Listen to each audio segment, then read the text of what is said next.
X और Y के बीच में क्या रिलेशन है। दो इक्वेशन दे रखी है हमें, एक्स की वैल्यू फर्स्ट दे रखी है क्यूब रूट ऑफ 357911 और वाई की 5041। 5041 किसके नज़दीक है, जैसे 70 का अगर ले हम स्क्वायर तो कितना आता है 4900 आता है, तो 70 थोड़ा सा बड़ा हुआ यानी कि 71 हो सकता है। 71 देखिए कैसे निकाल लेंगे, 71 इंटू 71 कैसे करते हैं हम, पहले हम 70 से मल्टीप्लाई कर देंगे, कितना आ जाएगा ये 4970 और प्लस 71 यानी कि 5041 हमारा मैच हो गया है। तो y की वैल्यू यहाँ से आ गई 71 आ गई है। और सेकंड में देखिए 70, अगर हम 71 से एक बार मल्टीप्लाई कर देंगे तो हमारा ये आंसर देखिए आता है कि नहीं आता, चेक करते हैं। देखिए 5041 को हम 71 से मल्टीप्लाई करेंगे, तो इसलिए पहले 70 से मल्टीप्लाई करते हैं तो कितना आ जाएगा 35,000 आ जाएगा प्लस 280 यानी कि 35,287, लास्ट में 0।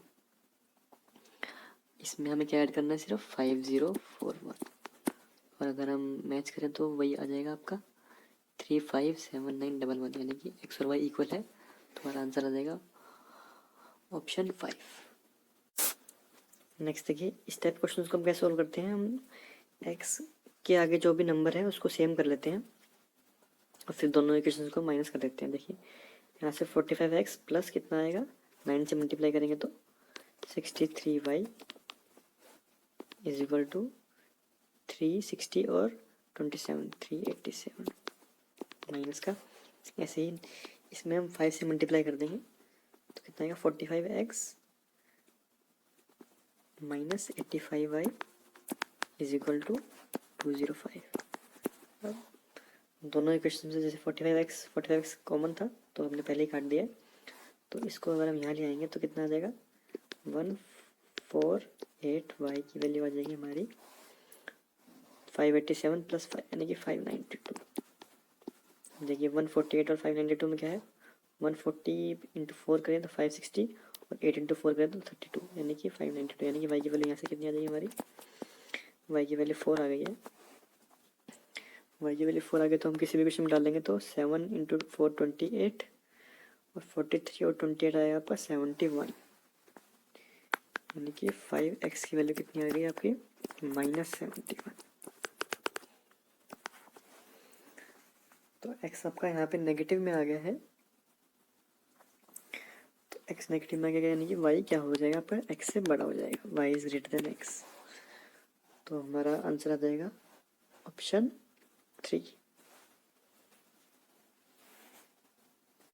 देखिए एक्स स्क्वायर और वाई स्क्वायर के दो इक्वेशंस हैं, इसको हम कैसे सॉल्व करते हैं। देखिए जो भी इनका एक्स स्क्वायर का और जो वेरिएबल का जो प्रोडक्ट होता है और जो इनका बीच का जो सम होता है, ये दोनों एक ही डिजिट से होना चाहिए। देखिए कैसे करेंगे, यानी कि 5 और 6 को अगर हम ले लें तो 5 और 6 11 हो जाता है और इनका मल्टीप्लिकेशन कितना होता है 30 हो जाता है। तो यानी कि एक्स की वैल्यू क्या आ जाएगी -5 इसका, और जो एक्स की वैल्यू जो आएगी उसको हम उल्टा कर देते हैं, तो एक्स की वैल्यू क्या आएगी -5 और -6 यहाँ से आ जाती है। ऐसे ही इसमें निकाल देंगे, अगर 20 का प्रोडक्ट होना चाहिए और 9 सम होना चाहिए तो सिंपली 5 और 4 है, तो y की वैल्यू क्या आ जाएगी -5 और -4 यहाँ से आ जाएगी। तो हम इक्वेशंस क्या सॉल्व होंगी, x क्या है y से छोटा भी है और बराबर भी है, यानी कि x is less than equal to y। देखिए 4x² प्लस 3x माइनस 1, इसमें हम क्या ले लेंगे -4x और प्लस x। बाकी देखिए एक्स स्क्वायर का इसमें 4 है तो इसमें हम डायरेक्ट नहीं ले सकते, तो 4x² करेंगे अगर हम और -1 पीछे करेंगे तो 4x कॉमन लेंगे तो कितना आएगा, 4x कॉमन लिया तो x -1 फिर +1 x -1। अब यहाँ से x -1 कॉमन लेके क्या आ जाएगा 4x + 1 और x -1। तो यहाँ से x की वैल्यू क्या आ जाएगी -1/4 और 1 आ जाएगी। ऐसे यहाँ से y² भी निकाल लेंगे तो हमारा क्वेश्चन सॉल्व हो जाएगा।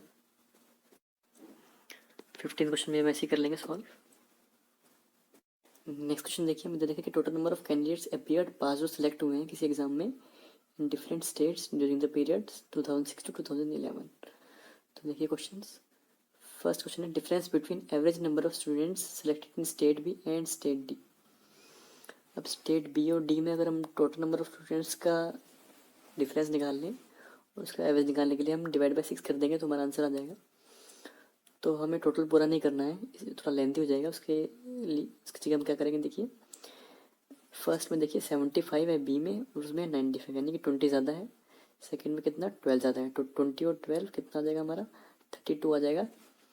ऐसे ही थर्ड में कितना आएगा 23 और 4 27 यानी कि 32 माइनस 27 यानी कि 5। अगले में कितना है 22 और 12 34, 5 और 34 यानी कि 29 ज़्यादा हो गया अब बी का। अगले में देखिए 4 माइनस कर देंगे यानी कि 25 ज़्यादा है बी का।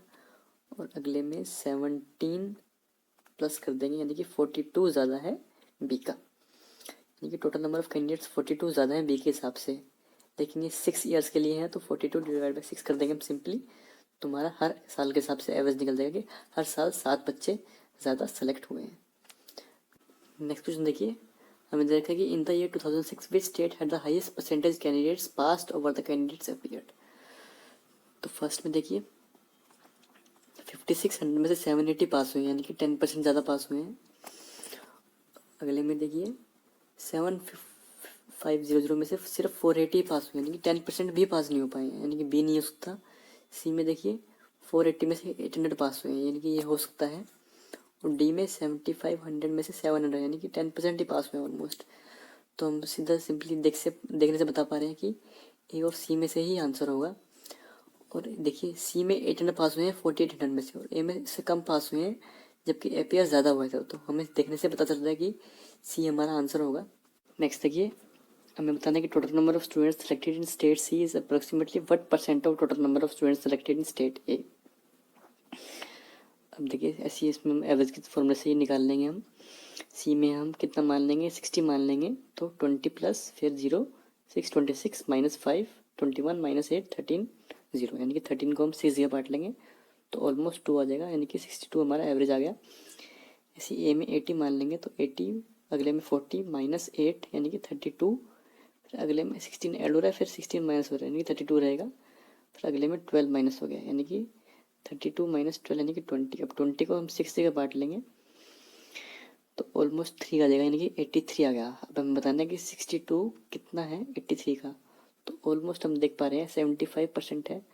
तो हमारा आंसर हो जाएगा ऑप्शन 2 75%।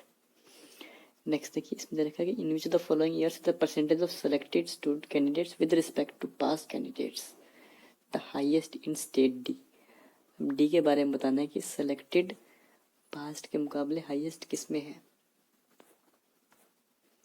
देखिए डी में देखिए सेलेक्टेड यानी कि फर्स्ट में है 95 है 700 में, अगले में है 84 540 में, फिर 77 660 में, फिर 78 720 में। तो यानी कि ये तो नहीं होगा। फिर अगला देखिए 77 के हिसाब से, फिर 64 640 में, ये भी नहीं होगा, ये देखिए 10% ही है ऑलमोस्ट। और अगले में देखिए 58 है 500 में,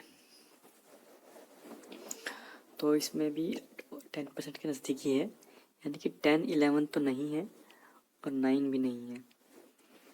तो इसमें आपका आएगा 6 7 या 8 में से ही आएगा। और ये देखने में पता चल रहा है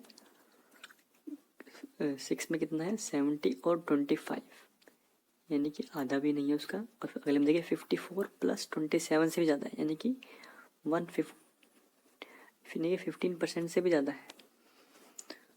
और अगले में देखिए 66 और सिर्फ 77 यानी कि हमारा आंसर आएगा ऑप्शन 2007 आ जाएगा हमारा ऑप्शन आ जाएगा हमारा ऑप्शन नंबर 2।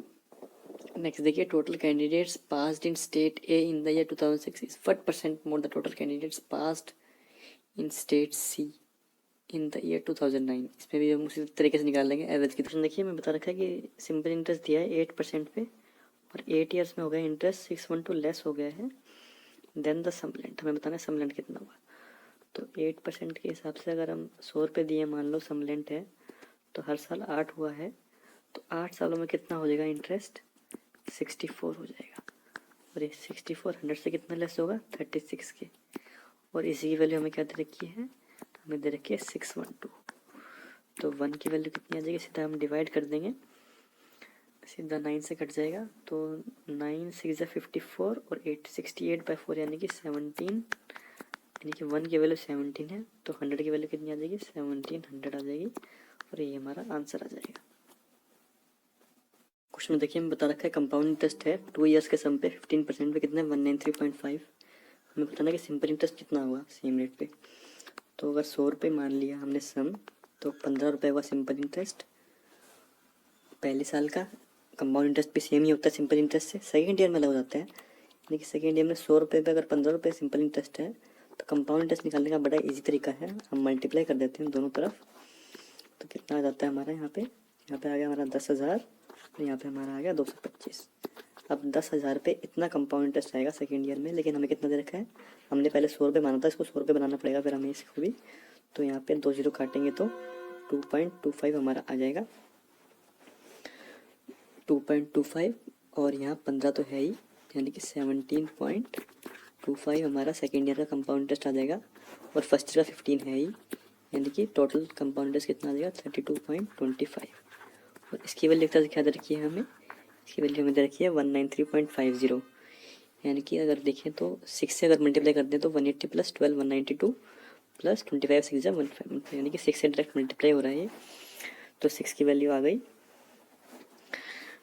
और हमें बताना है कि सिंपल इंटरेस्ट कितना होगा। सिंपल इंटरेस्ट कितना था हमारा 30 था, यानी कि 30 मल्टीप्लाई अगर हम सिंपली 6 कर देंगे तो हमारा आंसर आ जाएगा 180, option 3। Circumference of a circular park is 968 metres और park surrounded by a road 2.8 metre wide. हमें बताना है कि एरिया ऑफ द रोड क्या है। तो देखिए ये रोड हो गया बाहर का और ये अंदर का पार्क हो गया। हमें ये बता रखा है कि इसका 2.8 मीटर वाइड है पूरा, हर जगह 2.8 मीटर वाइड है ये। और ये बता रखा है कि हमें circumference of circular park 968 metres, यानी कि इस वाले अंदर वाले सर्कल का सर्कमफ्रेंस कितना है 968 मीटर्स, यानी कि 2πr की वैल्यू हम निकाल लेंगे 968 मीटर्स। तो 2 × 22 कितना होता है 44, सीधा डायरेक्ट कटेगा 2 × 88 फिर 2 × 88, यानी कि आर की वैल्यू कितनी आ गई 154। अभी आर आया है अंदर वाले सर्कल का, तो बाहर वाले सर्कल का रेडियस कितना आएगा 154 प्लस जितना जो विड्थ होगी, यानी कि 156.8 हो जाएगी। और अगर हम दोनों सर्कल का एरिया माइनस कर देते हैं तो हमें बची हुई जो रोड है ये सारी, इसका हमें एरिया मिल जाएगा। तो यानी कि सर्कल का एरिया क्या होता है πr², यानी कि पाई 156.8 का होल स्क्वायर माइनस 154 का होल स्क्वायर, इससे हमारा निकल जाएगा। तो देखिए कैसे इजीली करते हैं इसको। पाई की वैल्यू क्या होती है 22/7 होती है और a² - b² हमें पता है क्या होता है a + b a - b। a + b कितना होगा 150 150 300 300 और 4 304 और 6 310.8 हो जाएगा। 310.8 मल्टीप्लाई डिफरेंस कितना है हमें बताइए 2.8 डिफरेंस है, तो इसे हम कैलकुलेट कर लेंगे। तो सॉल्व नहीं करेंगे, देखिए कैसे करेंगे सॉल्व। 7 डायरेक्ट कट जाएगा 2.8 से, यानी कि 0.4 आ जाएगा। 0.4 22 से मल्टीप्लाई कितना आएगा 8.8 आ जाएगा। 8.8 को अगर हम 0.8 से मल्टीप्लाई करेंगे तो लास्ट में क्या आएगा 4 आएगा। और डेसिमल पॉइंट कितने हैं 2 हैं, यानी कि डेसिमल के बाद कुछ नंबर आएगा फिर 4 आएगा। और ऑप्शन के हिसाब से हम देखें तो ऑप्शन 2 सिर्फ मैच करता है, तो हम डायरेक्ट ऑप्शन 2 लगा देंगे। क्वेश्चन देखिए हमें देखिए ग्रुप है 5 मेल्स का और 6 फीमेल्स का, हमें 4 चूज़ करने हैं जिसमें सिर्फ 1 फीमेल हो, यानी कि 6 फीमेल्स में से सिर्फ 1 चूज़ करना है। और बाकी कितने बच गए मेल्स 5 मेल्स में से हमें कितने चूज़ करने हैं 3 चूज़ करने हैं। तो 6C1 5C3 इजीली आ गया। इसको सिर्फ हम कैलकुलेट कर लेंगे, तो कैसे कैलकुलेट करते हैं 6 × 6 - 1, यानी कि 5 फैक्टोरियल आता है 5 फैक्टोरियल बाय, फिर नीचे कितना आ जाएगा दोबारा 1 फैक्टोरियल × 5 फैक्टोरियल। 5 फैक्टोरियल से 5 फैक्टोरियल कट जाता है 1 फैक्टोरियल 1 होता है, यानी कि 6 आ गया। ऐसे ही इसमें 5 × 4 × 3 फैक्टोरियल बाय 3 फैक्टोरियल और मल्टीप्लाई 2 फैक्टोरियल। तो 3 फैक्टोरियल से यहाँ से 2 फैक्टोरियल कट गया, 2 फैक्टोरियल मतलब 2, यानी कि 2 ज़ा 5 × 10 10 × 6 हमारा आंसर आ जाएगा 60 हमारा आंसर आ जाएगा।